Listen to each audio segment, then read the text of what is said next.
me start this episode with a story. Imagine if you have the proclivity to do that.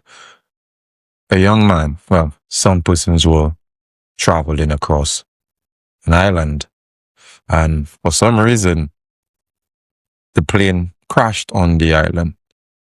There were some of, let's say, about 185 individuals, and the island was, let's say, 248 acres. So a small group of people stranded on that island. And something quite remarkable happened. The individuals, the group of persons, some of them, let's just say 20% of them, decide to organize and set things and put things in motion. They decide to look for fresh water. They decide to start building huts. Some persons actually put systems in place to help the vulnerable that was on that plane, to help the children. Some of them started building infrastructure. Some of them started searching for food. But as you see, the human spirit was acting up. There's another side of the human spirit that actually came up in that showed itself. There was this young man. He decided to not participate at all in what was happening. He normally sits between the ocean and the forest. He reminisces about where he should be. He reminisces about where he came from. And he never spent any time participating in the situation at hand. And he had a bag. And I think he came from school and he had his degrees, and he's a religious individual. He had his Bible, and he sat down by the ocean and just looking and just hoping that someone would come to save him off of that island. And he would, lack of a better word, he would eat from what the other persons produced, but he would not produce anything at all. And he would just sit by the ocean and reminisce and speak. He actually invited some persons to do that as well, young individuals, let them know how being off the island is a better thing for them. Being off the island that's not where they should be. It's a crash. It's a mistake. And when we investigate that story, you would ask yourself, well, this is not just a short fictional story. It's a way to show how a level of incompetence might cover itself with qualifications and the image of righteousness. And in the story, the young man, you could see, is probably driven by comfort. He was on a destination to somewhere and he crashed on the island, and he doesn't participate in the development of the situation at hand. He just sits. He just sits by the ocean. And there's this author that said he wrote that book, and he said when civilization loses meaning, the individual sits by the river of fish and waiting to die, something like that. And there's a perfect example. You might say, well, that's just a story. Those things are not real. But when you ask yourself, how real are those stories, those folklores, how real, how deeply rooted those stories are? And we look at, and one question we can ask at this time, don't you think that this story is currently the situation of our island of 248 square miles with about 185,000 people? We have some people being productive, and the boy in the situation is not just one boy. It's a collective attention of young men, you would say, or young people that is just not participating in institutions, is not participating in carrying the weight or carrying the responsibility of our small island state, and by extension our region. And we could actually see, I spent a lot of time reading policies. I like policies because I'm interested in development and development of people, development of institutions, and you're going to understand why. So I spend a lot of time reading policies and how policies have been executed. And there's this policy in particular that really caught my attention, the St. Lucia National Social Protection Policy, 2022 to 2030.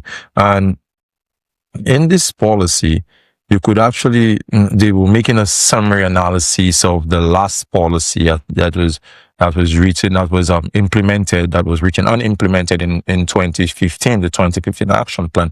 And the summary of the situation states that a rapid review of the 2015 action plan reviewed that 11% of the planned activities were accomplished, 18% were initiated, and 60% remain outstanding.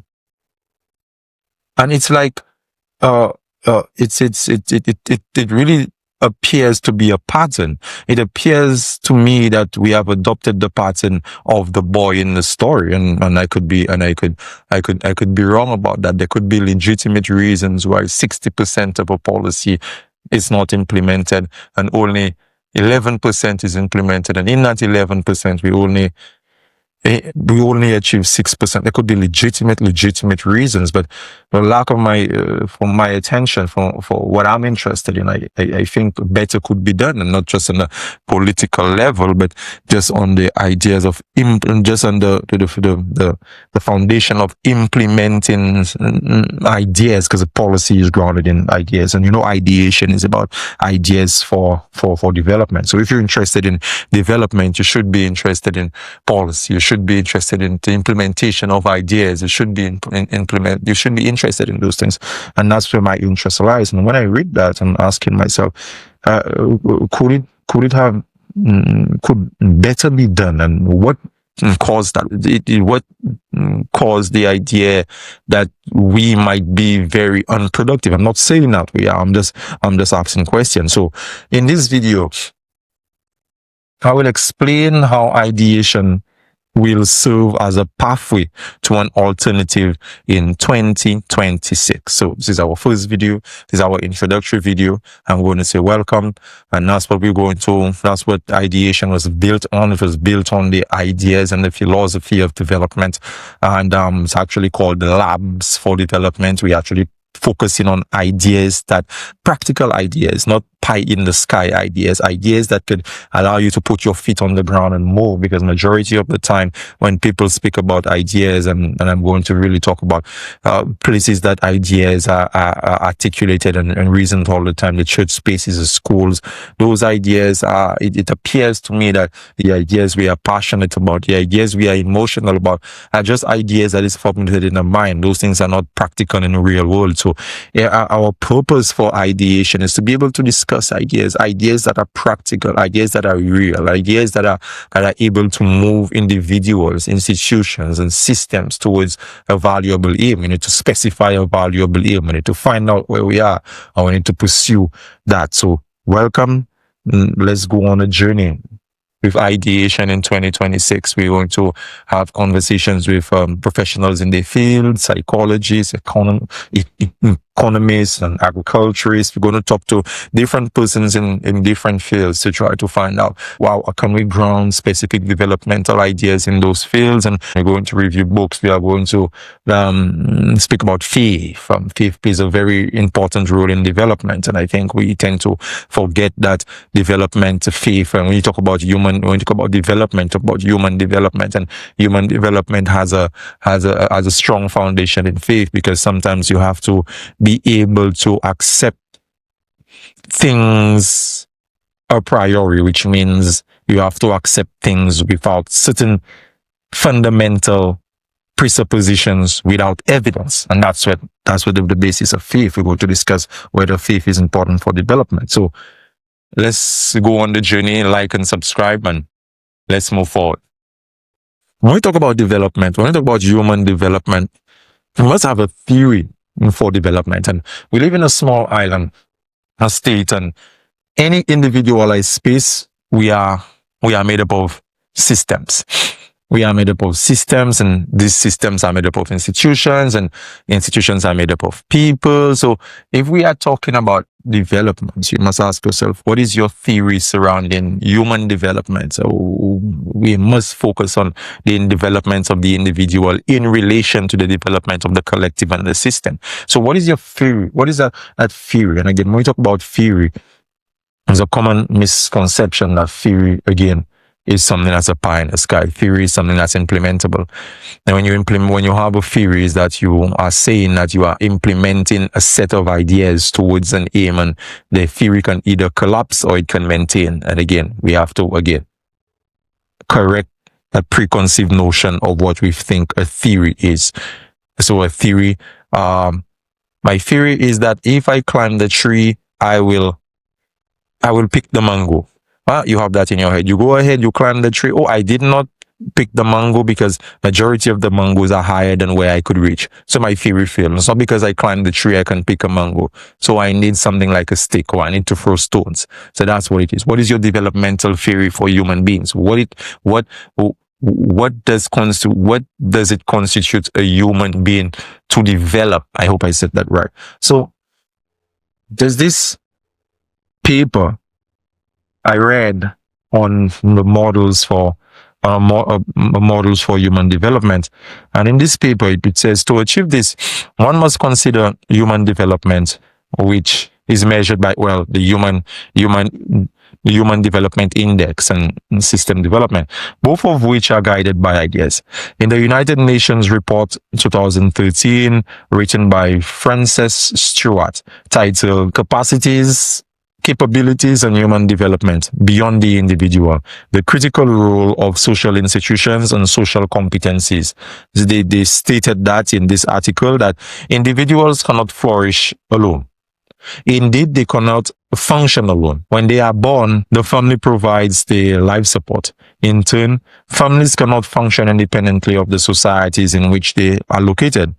Being a member of a family, of a locality, and of a larger society is an essential component of a flourishing existence. Since these groupings can provide a good or bad condition for the individual, it is not only the existence but also the nature that is relevant to human development. Thus, a major task of human development approach, which aims to assess human progress and identity, the conditions for human flourishing, is to explore the nature of social institutions that are favorable for human flourishing, as against those that impede it.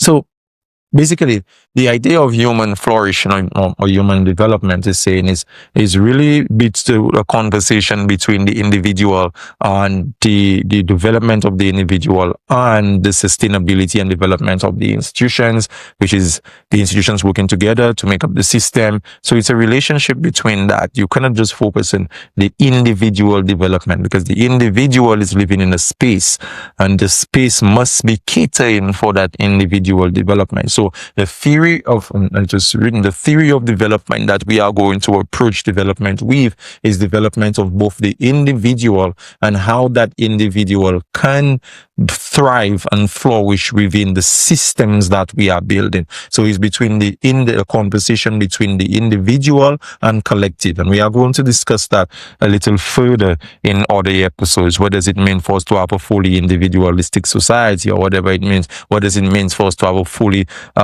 collectivist society that neglects the importance and freedoms and responsibility of the individual? This is something that we are going to pursue as well. So when speaking about human development, and we're speaking about the development of the individual, we must take into consideration things like emotion. We must take into considerations like reason. We must discuss things like instincts. We must discuss things like human beliefs and human belief systems. When speaking about, so what we're trying to really understand, what we're trying to really answer, we're trying to answer which ideas are going to make both society productive and the individual productive. We must also investigate ideas surrounding institutions like the family, like education, like economy, law, government, and culture. So What are we really trying to, or what are we really aiming at? We have discussed the story that we're living in. We have discussed the theories that we are going to apply in what we're trying to achieve, but we have not yet spoken about what it is that we're trying to achieve. Our aim is very simple. It is to become the lab for development. In development, we must know where we are. Number one. I will go further to say we must know who we are. I might go further and say we must know why we are. But let's just start with, let's find out where we are. All right. And when you find out where you are, you then chart a course forward. You call that a vision. You cannot have a vision without you knowing where you are. That's impossible. That's where the pie in the sky ideas come into play. You know where you want to go, but you don't know where you are. How are you going to strategize between where you are to where you want to go if you don't know where you are? Imagine you're in Denver and you want to go to Castries. And in your mind, you're in Denver. But all the time you're in Grizzly, and you're trying to get to Denver, but you're thinking to travel northward to get to Grizzly, but you're already in Grizzly. You're confused. It's a confusing situation. If you don't know where you are, you cannot have a vision that you can accomplish. The most important part of development is knowing where you are. Knowing where you are in the first place, whether or not you are a toddler, whether or not you are a child, whether or not you are a teenager, whether or not you are, know where you are physically, know where you are mentally, know where you are financially, and then you create a vision. You imagine something practical, something real, and then you come back to where you are. You put your feet on the ground. I think that's what we're missing. We have a lot of pie in the sky ideas. Pie in the sky ideas because we don't know where we are. We don't know where we are in terms of the era we are living in, the age, the context where we are living. We don't know where we are in terms of the the empire or the multipolar world, or it is a unipolar world, and what's really happening outside. We have no idea where we are in terms of these things, but we need to understand first and foremost where we are, and then ideation is we'll try to implement that model. Ideas on where we are, ideas on specify a necessary goal that we can accomplish as a nation, and then create strategies to be implemented on the ground. So it's not just coming and talking on video. We are very practical. We have a very practical team. We are implementing a lot of the things that we will be discussing, and we will we're interested in inviting persons who really would like to work with us so that we could move forward. So we ask, now that's the aim. That's the aim. And how do we achieve that? To achieve this, we must take into consideration the wisdom of the old folks when they said, après un temps sans lot. Wisdom of the old folks. You cannot live out in development. You cannot live out the wisdom of the old folks. We must stand up on the shoulders of giants, the shoulders of those who come before us.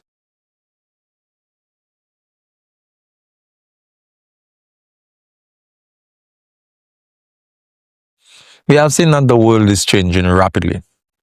This is undeniable that the world is changing rapidly. We have new technologies. We have what is happening in the global order. The global order is not what it was before, what is happening. So the world is changing gradually, and what used to work before, the ideas that we used to keep, even the way that our mind works, back then, we just needed to regurgitate a few facts. Back then, we just need to remember. We used to operate on remembering. We remember to press 1, 2, 3 on the keyboard for about 60 years, and we can live our life simple.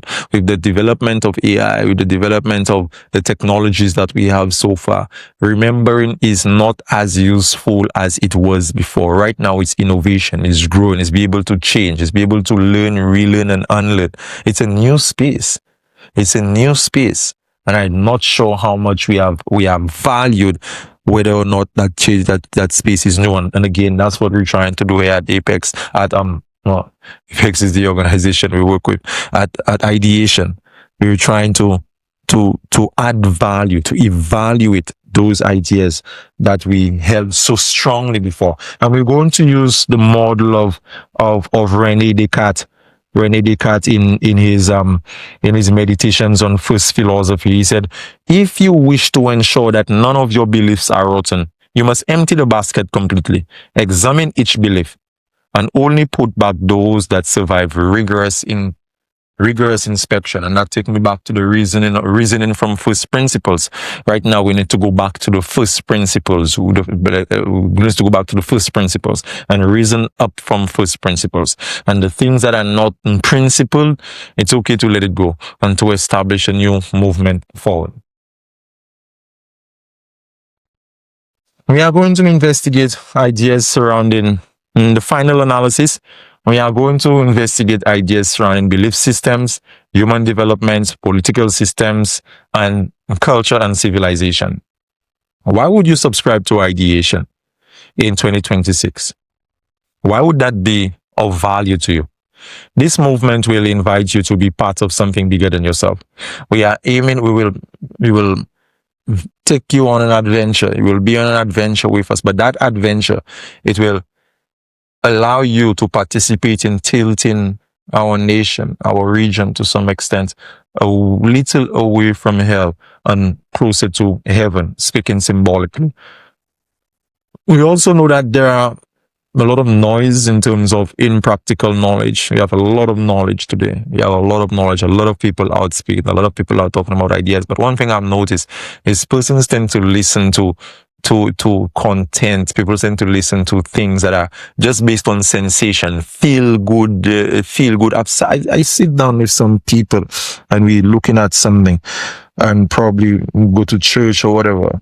We're looking at, and I will sit down for an hour and I would listen to whoever is speaking on YouTube or whoever is presenting. And for that hour, I haven't received any practical knowledge to implement. It's just like feel good information that causes you feel good. You sit down for an hour and 40 minutes and you're listening to somebody speak, and all what they're telling you is things that makes you feel good. You just feel good and you're not implementing anything. You're not better than the hour that you came there. You just spend an hour just having sensational ideas and thoughts, and you go and you live in the same life over and over and over again.